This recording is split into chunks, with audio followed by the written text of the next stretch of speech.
It's just over a week since these riots began. Violence, first in Southport, spreading to other parts of England. How did we get here? How on earth did the United Kingdom go from one of the greatest countries in the world to seeing all this happen? We entered 2007 as being one of the best places in the world to be alive in. Now look where we are. Protests for almost a year against the government's actions with Israel. We recently had the Leeds Riots, and now there are anti-immigration riots happening across the country, which for a second looked like they were going to spark a small civil war, but I don't think there's quite enough people to do that. So what happened? Well, to understand the context, let's cast back our minds to the early 2000s. People still looked like this, the iPhone hadn't been released yet, and the biggest recession since the Great Depression had just struck. Wait, what? This video won't be going into detail about why the market crashed, I'm trying to keep this focused. But just know that Britain would enter into a period with consistent growth for the final time. The Labour government of Blair and now Brown had a lot to be proud of. If anyone says that to fight doesn't get you anywhere, that politics can't make a difference, that all parties are the same, then look at what we have achieved together since 1997. The winter fuel allowance, the shortest waiting times in history, crime down by a third, the creation of Sure Start, the cancer guarantee, record results in schools, more students than ever, the Disability Discrimination Act, devolution, civil partnerships, peace in Northern Ireland, the social chapter, 500,000 children out of poverty, maternity pay, paternity leave, child benefit at record levels, the minimum wage, the ban on cluster bombs, the cancelling of debt, the trebling of aid, the first ever Climate Change Act. That's the Britain we've been building together. That's the change we choose. God damn, that was good. Almost makes you forget about the over a million innocent civilians murdered in Iraq and Afghanistan, doesn't it? We were better off than the average American, Japanese, Canadian, Frenchman. We were basically just beaten out by a couple of European nations and some oil states. The 2010 election brought an end to the first Labour government since 1974 and ushered in the government of Cameron, the man seen as a dynamic and youthful Conservative alternative, or as they tried to reframe it as, the compassionate Conservative. To this day, Cameron will tell you that his proudest moment was his legalising of same-sex marriage, an unusual move for a Thatcherite Conservative, of which he was not. My personal favourite was a 5p plastic bag charge, I'll be honest. As Britain had just escaped from the grips of the Great Financial Recession, they were looking towards Cameron for its spending cuts. Following the massive bailout of over £600 billion, with a B, towards the banking industry, particularly Lloyds Bank and the formerly named Royal Bank of Scotland, which is now NatWest, spending cuts were granted, and Britain entered its deadly austerity years. What we hadn't yet realised is that by unleashing a nasty case of George Osborne onto the country, the Tories had effectively shut off growth in productivity from the economy. Productivity has remained basically flat since 2007, with our economy being worse than most other advanced nations. And as this smart fellow once said, productivity isn't everything, but in the long run it is almost everything. Armed with the idea that countries with lower debt, particularly in the threshold of 90% debt to GDP ratio, grow more than countries with higher debt, after reading the paper Growth in the Time of Debt in 2010, George Osborne set out to achieve this level. A pay cap for public sector workers was introduced, saving around £10 to £20 billion.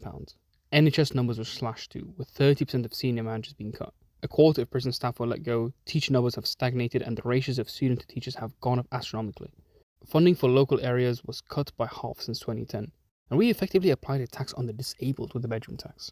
All this has led to a drop in health standards, average wealth, stagnation in income, and an increase in child poverty. According to the Institute for Government, capital spending fell by 31.9% in real terms between 2009-10 and 2012-13. Productivity, closely linked to the levels of investment, has stagnated for the longest period in the history of modern capitalism. But after an average real spending increase of 3.7% per year from 1948 to 2010, it fell to just 1.4% under austerity. And want to know the worst part? The paper on which Osborne's entire stance stood on turned out to contain errors. An incorrect decimal point placement meant that the results of reducing debt were way overstated, but by the point the paper was denounced, it was too late. Your wages would have been 11,000 higher per year had we continued the growth we were on.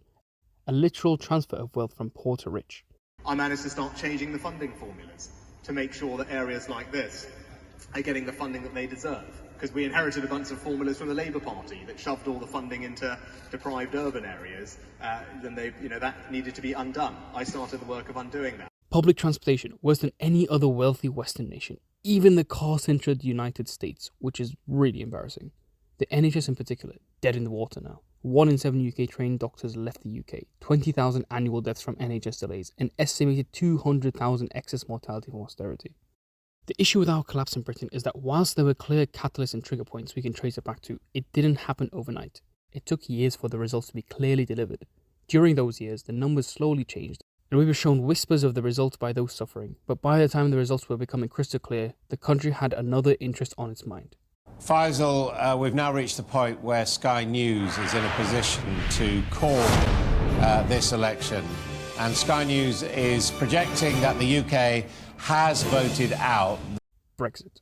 Now, in, out, Brexiteer, Ramona, bought into the lies, Project Fear, I don't care. I'm not here to discuss whether or not it was a good idea. That's for another time. I'm here just speaking about the facts and explaining the context, and I won't take too long, don't worry. Following the 2010 election, the Conservatives had entered their first government since 1997's Tony Blair landslide, but they did not enter in a majority. Their votes were being bled by the United Kingdom's Independence Party, also known as UKIP, a one-issue party focused on ensuring the exit of Britain from the European Union. They were a populist right-wing party which prioritised immigration as its main worry for the country. Many of David Cameron's own MPs and high-profile friends were worried about losing their seats due to this issue, mainly due to the vote share being split by UKIP voters. Many in the party were big on Brexit themselves, such as the European Research Group, the ERG. The ERG was a Eurosceptic branch of the Conservative Party, which worked hard to push for a deal to exit the EU. Notable members include the likes of Michael Gove, Priti Patel, Jacob Rees-Mogg and Suella Braverman. This led to technically the best election for UKIP yet, winning a whopping 1 seat. But it wasn't the number of seats that was shocking, it was the voter share, which stood at 12.6%, which for context was the third highest of all parties, coming just after Labour and the Tories, and at over a third of both the top two.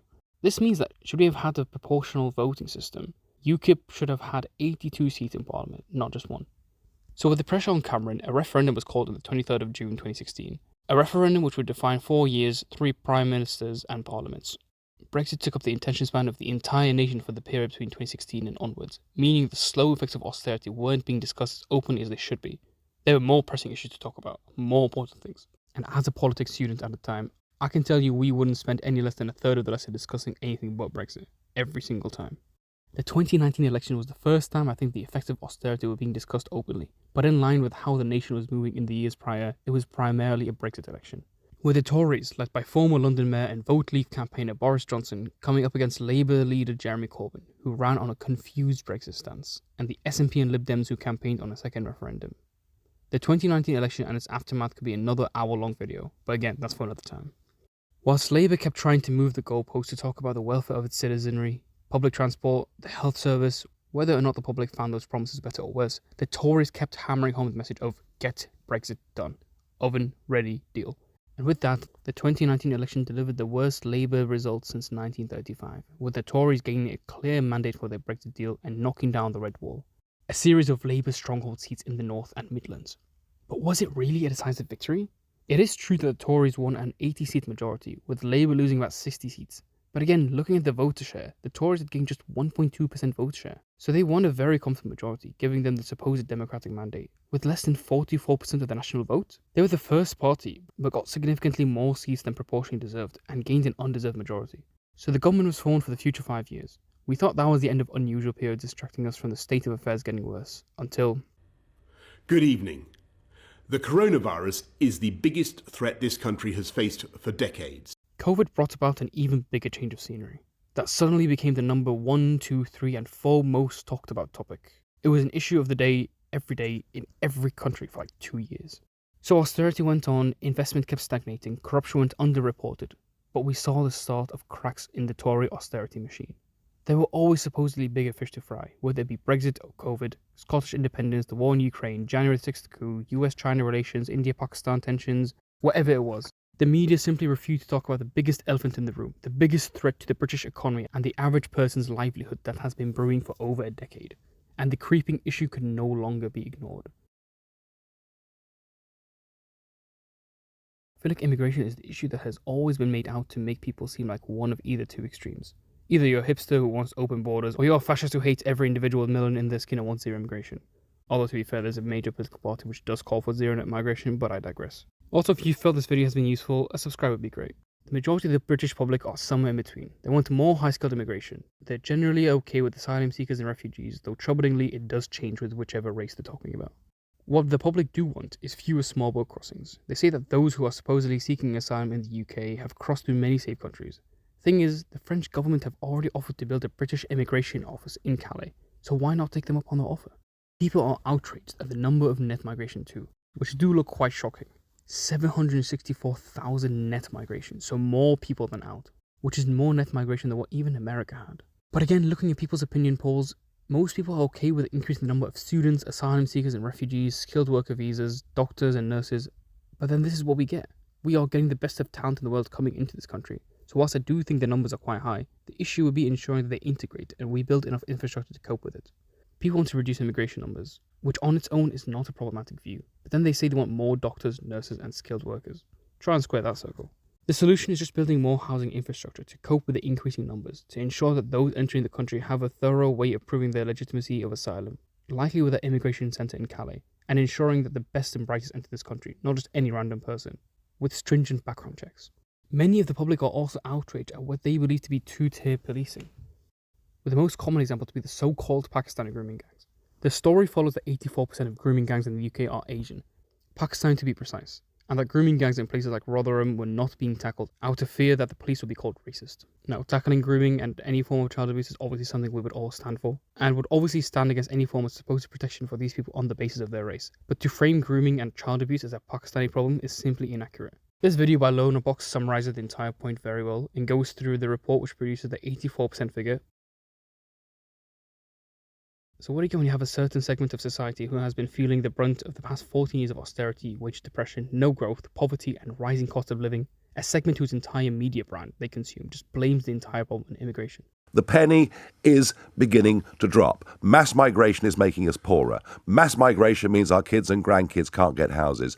Mass migration means rents are up between 20 and 30% in the last 3 years alone in this country. Mass migration means I almost missed this interview. The traffic is now so bad on our roads because 6 million more people live here than when the Conservatives came to power. Now, you can argue economics all you like, but I'll tell you something. This is now the fifth manifesto in a row from the Conservatives that has promised they'll reduce net migration. No one believes them, and Labour have almost nothing to say. A segment who was promised to have their demands met to lower immigration numbers. But clearly we weren't able to survive as we had to plug holes in the workforce, especially in the NHS. A segment whose anger has been building up for years, only to supposedly hear that the lives of 3 young girls were tragically ended in Southport, at the hands of what they heard was an illegal immigrant, an asylum seeker, a Muslim, and they went wild. Thing is, it was all a lie. Lies were being spread about the attacker. Rumours spread by the likes of Nigel Farage and the... This is the problem, isn't it? One of the reasons the Southport riots were as bad as they were is we weren't told the truth. There were stories online from some very prominent folks with big followings, Andrew Tate, etc. Whoa, what? Andrew Tate? So here we have a British MP claiming that his decision to inject poison into the bloodstream of the British public, encouraging public violence where the police are being accused of keeping information from the public. Nigel Farage's source for this was Andrew Tate's social media account? Rumours spread by the likes of Nigel Farage of the Reform Party, Stephen Yaxley Lennon, aka Tommy Robinson, Lee Anderson, lies. It wasn't misinformation, it was disinformation, purposefully spreading around information that was not verified. Farage and the likes kept going on about how the attacker's details were hidden, and disinformation spread about the attacker being of Middle Eastern, sometimes Asian origins, pictures spread claiming the man was Pakistani without any verification, largely on the social media platform Twitter, or X. Even Elon Musk got in on it. They claimed the police purposefully hid those details and that they were in on it, but in reality the attacker was 17 years old, and the precedent is that minors do not have their details publicly shared. Eventually, the judge ruled for his details to be shared for the public good, after he had seen all the damage caused. The attacker turned out to be a 17-year-old Christian, born in Cardiff.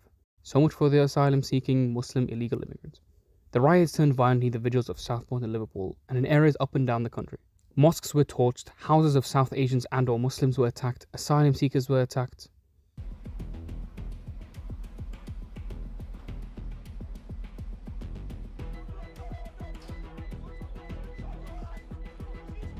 What did we do to deserve this? We've already lost our children. You know, our community's grieving. How dare they come here to our town and do this? It's disgusting. It really is disgusting.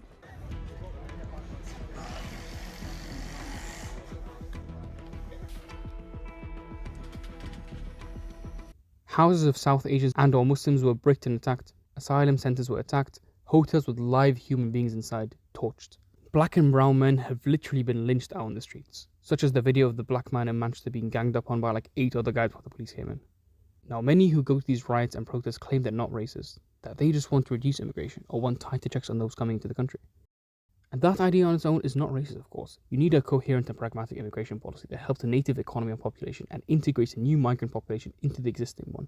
Now, why they get called racist is that if you, for example, see an incident of a white man committing a crime and a black man committing the same crime and you get more mad at the black man, that is racism. If you see a black man committing a crime and then go on to blame all black people and attacking black communities, that is racism. If you see a man who was born in this country committing a crime and then use that as a reason to stop protesting and rioting against immigration, then it is not a crime that caused you to go, as you would have gone regardless.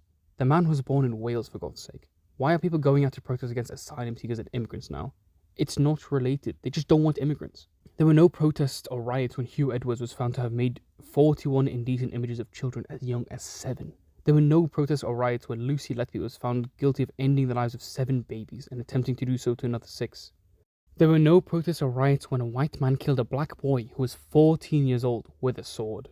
When you riot for one incident and where the perpetrator was thought to be an immigrant, a Muslim, or even turned out to be black, and use that as an excuse to come out and protest against immigration, an issue which is not relevant in this case as he was born here, but refuse to condemn and fight against all the other cases with the same energy, and protest too, then that is why they are labelled racists.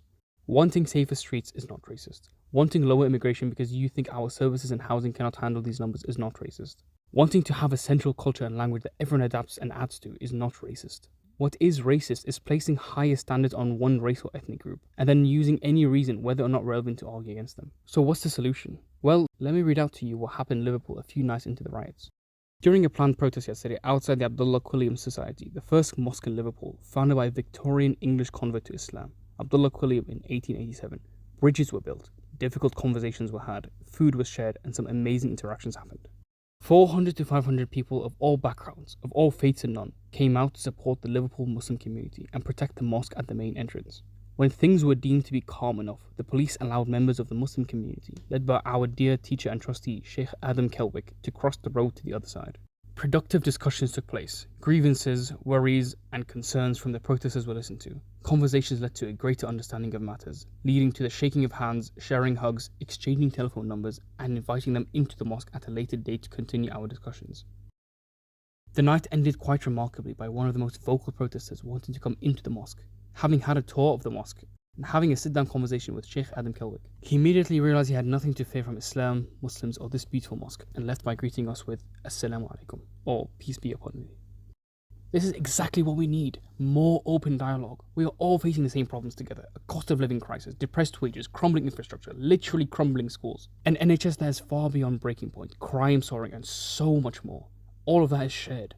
They want those who are suffering to think that the problem is immigration. Then they want the immigrants to think that the right-wingers are out to kill them. They want us all to turn on each other, because if we are divided, we won't get to see the real people who are at fault. Those who have spent decades keeping wages low so they can make more profit. Those whose entire livelihood exists off of division. Those who push the country into a worse state just so they can profit off of it. Those who own a property portfolio of like 35 houses and who won't think twice to double your rent if they can get away with it, even if it means putting you on the street. Your biggest enemy is not your neighbour down the street who's trying to make ends meet no matter their skin colour. It's the politicians, the media, the landlords, the billionaires. We have hundreds of people in the world who are wealthy enough to solve world hunger on their own, and every day they wake up and choose not to. At the same time, we've had the greatest boom in asset prices. We've had millions of people up and down the country using food banks.